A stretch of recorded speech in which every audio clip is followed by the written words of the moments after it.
Short-term gain, long-term pain. Genesis chapter 13, verses 1 through 18.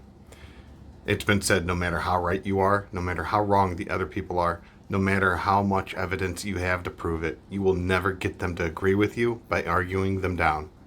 Bits and pieces. Besides taking his son Abraham and daughter-in-law Sarai, Genesis chapter 11, verse 31, Terah took his grandson Lot with him to Haran, where the family accumulated possessions and acquired servants. Genesis chapter 12, verse 5. Lot's father was Abram's brother. Genesis chapter 11, verses 30 through 32. By now Abram had much livestock, gold, and silver. Genesis chapter 13, verse 2. But more to lose when a conflict arose between Abram and Lot's herdsmen. Genesis chapter 13, verse 7. Abram's faith guided him, verses 4 and 18, while Lot's feelings guided him. Do you pick riches over relationship? What guides a contented person? How are we to uphold our character and values in want or in need? First, shun quarrelsome practices. Genesis chapter 13, verses 5 through 9. The herdsmen of Lot and Abram were fiercely loyal to their masters. For the first time, the word strife in verse 7 occurs in the Bible. The matter was serious. The herdsmen were out of control, and lives were at stake. The worst thing in conflict is to involve other groups, incite them to anger, or inflame the issue. Was Abram really Lot's brother? In verse 8, no. The humble Abram was the uncle, deserving of family respect and first pick. But he gave Lot the right to choose.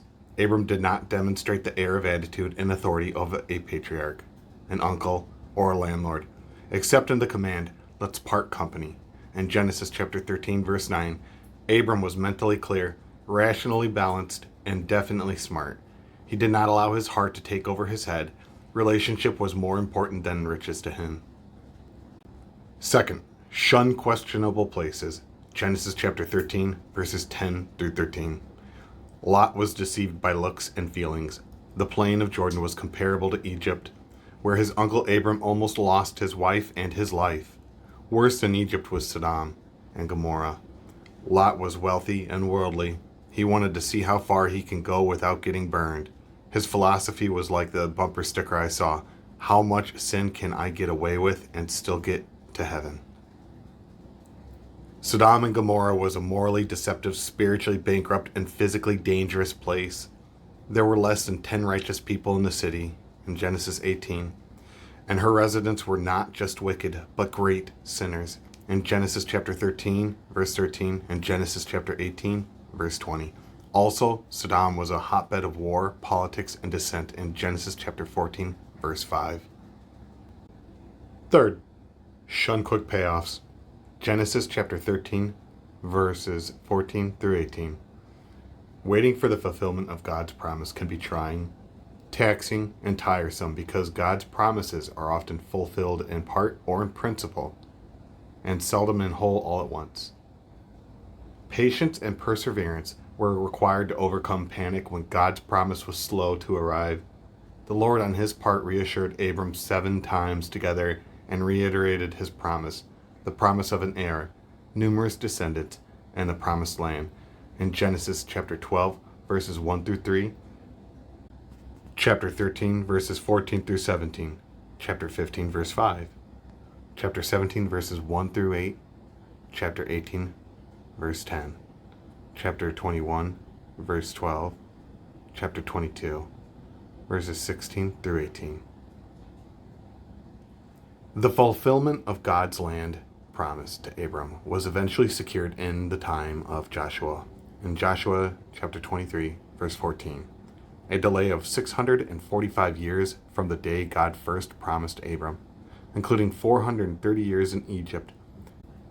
Exodus chapter 12, verse 40, and 215 years in Canaan. The final installment of God's promise to Abram for all the peoples on earth, in Genesis chapter 12, verse 3, was ultimately fulfilled 42 generations later in Jesus Christ. Matthew chapter 1, verse 17. Lot limited himself to the densely populated east in Sodom, verse 12, when the spacious north, south, and west. Genesis chapter 13, verse 15. and the length and breadth of the land, Genesis chapter 13, verse 17, were available to him. In conclusion, are you letting daily provisions, 1 Timothy chapter 6, verse 8, monthly pay, Luke chapter 3, verse 14, or changing circumstances, Philippians chapter 4, verse 11, trouble you? Do you trust God to be your fixed possession, Hebrews chapter 13, verse 5, your continual provision, Matthew chapter 6, verse 33, and Philippians chapter 4, verse 13, and your everlasting portion, Psalms 73, verse 26. Let us continue to uphold godly principles, make wise decisions, and live righteous lives.